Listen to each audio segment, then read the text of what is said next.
क्या हुआ जब अयोध्या की धरती पर अचानक पुष्पक विमान आ गिरा? क्या हुआ जब इस पुष्पक विमान को लोगों ने कैमरे में कैद करना चाहा? क्या ये अयोध्या नगरी का कोई नया चमत्कार है या इस पुष्पक विमान पे बैठकर राम नगरी में आया श्री राम का कोई मेहमान? आखिर क्यों राम मंदिर के इस चमत्कार ने वैज्ञानिकों को भी नींद उड़ा दी है? क्या है इस खबर की पूरी सच्चाई, आइए जानते हैं इस वीडियो में। तो ये वीडियो लास्ट तक जरूर देखिएगा और उससे पहले चैनल को सब्सक्राइब करना बिल्कुल भी मत भूलिएगा। तो दोस्तों, पूरे 500 साल के इंतजार के बाद जब 22 जनवरी 2024 अयोध्या में रामलला अपने घर वापस आ रहे हैं, तो ऐसे में उनके प्राण प्रतिष्ठा की तैयारी जोरों शोरों से की जा रही है। लेकिन जैसे जैसे प्राण प्रतिष्ठा का दिन करीब आ रहा है, अयोध्या में हर दिन नए नए चमत्कार देखने को मिल रहा है।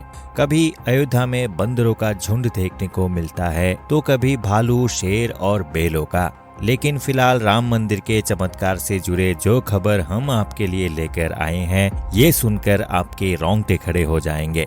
तो दोस्तों, 22 जनवरी 2024 को होने वाले श्री राम की प्राण प्रतिष्ठा की तैयारी अपने आखिरी चरम पर है। ऐसे में पूरी दुनिया में अयोध्या नगरी आकर्षण का केंद्र बना हुआ है। ऐसे में बीते दिनों अयोध्या नगरी में लोगों को साक्षात रामायण काल के दर्शन देखने को मिले। दरअसल बात कुछ ऐसे है कि अयोध्या में राम मंदिर का निर्माण कार्य करते समय जब मजदूर अपने अपने तांबू में वापस जा रहे थे, उस समय उन्होंने आसमान से एक चमकती हुई चीज राम मंदिर के प्रांगण में उड़ते हुए दिखाई दी। इस चमकती हुई चीज को देखकर कुछ मजदूर तो डर के अपने तांबू में जाकर छुप गए, लेकिन कुछ मजदूर इस चमकती हुई रोशनी के पास आए और फिर इन मजदूर ने जो देखा उसने इनके पसीने छुड़ा दिए। ये सोने जैसी चमकती हुई चीज एक आसमानी जहाज था, जो हूबहू रामायण काल के पुष्पक विमान की तरह दिखता था। इस पुष्पक विमान की तरह देखने वाले जहाज को बीचों बीच तेज रोशनी चमकती रहती थी, जिसे नंगी आंखों से देखना नामुमकिन था। जब इन मजदूरों ने इस पुष्पक विमान की वीडियो बनाने की कोशिश की, तो अचानक से उन सभी के मोबाइल के स्क्रीन टूटने लगी और ये सभी मजदूर बेहोश हो गए। अगले दिन सुबह जब सूरज की रोशनी के साथ जब इन्हें होश आया और बीते रातों का किस्सा इन्होंने सभी को बताया, तो लोगों को रामायण काल के पुष्पक विमान याद आ गया।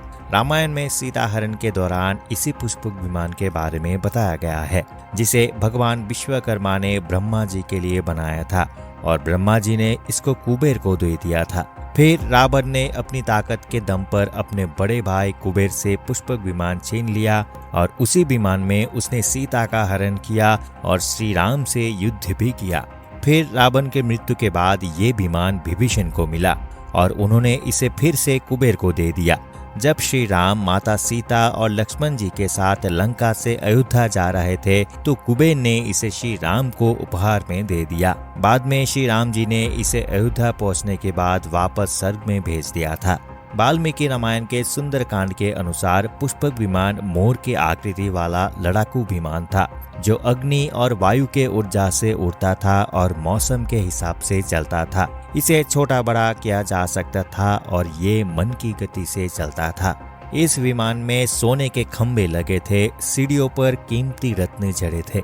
विमान में नीलम से बना एक सिंहासन था और इस पुष्पक विमान को मंत्र द्वारा सिद्ध किया गया था। ये पुष्पक विमान आज के एरोप्लेन से कहीं ज्यादा हाई टेक्नोलॉजी वाला भी था। लोगों का कहना है कि त्रेता युग में वनवास के बाद जब यही विमान श्री राम को उनकी अयोध्या नगरी वापस लेकर आया था, तो हो सकता है कलयुग में भी रामलला इसी विमान के जरिए अपने आने की सूचना अयोध्या वासियों को दे रहा हो।